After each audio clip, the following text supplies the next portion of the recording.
భూప్రదక్షిణ శక్తేన కాశీయాత్రా ఆయుతేన చ సేతుస్నాన శతైర్య చ తత్ఫలం మాతృవందనే.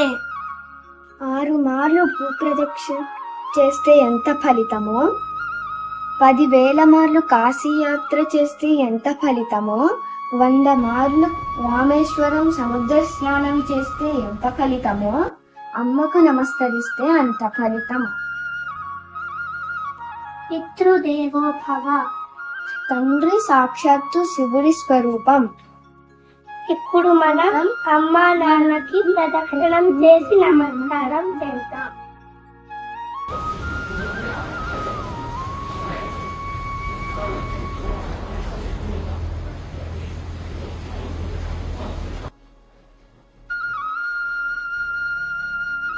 చాలా బాగా చెప్పారు.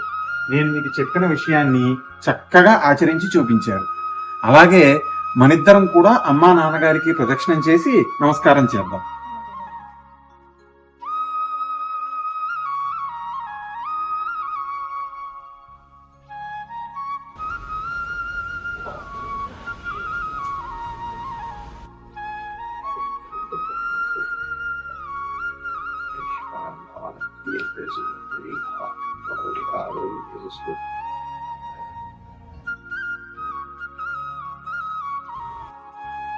నాన్న, మీ నాన్నగారికి మీరు చెప్పిన శ్లోకం నేను చిన్నతనంలో నేర్పాను.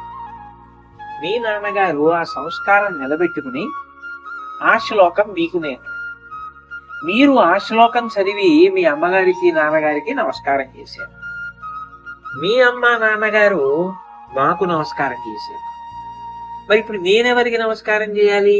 మా అమ్మకి నాన్నగారికి చేయాలి. కానీ ఇప్పుడు వాళ్ళిద్దరూ వేరు. అయినా బెంగేం లేదు. శాస్త్రం అంది మాతర సర్వభూతాన కామ సర్వసుఖప్రద యుద్ధి మాకాంక్షతా నిత్యం కామ కార్యా ప్రదక్షిణా. మా అమ్మ నాన్నగారు గోవు ఎందే ఉన్నారు.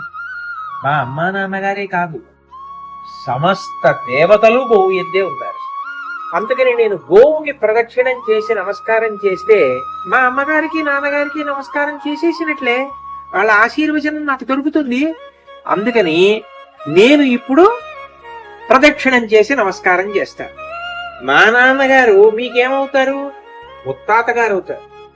మరి వాళ్ళ ఆశీర్వచనం మీకు కావాలి కదా. అందుకని మీరు కూడా మాతో పాటు ప్రదక్షిణం చేసి నమస్కారం చేతురుగా. నేను నా వెనక నాన్నమ్మ, ఆ వెనక నాన్నగారు, నాన్నగారి వెనక అమ్మ, అమ్మ వెనక మీరు. అలా వెనక రైట్.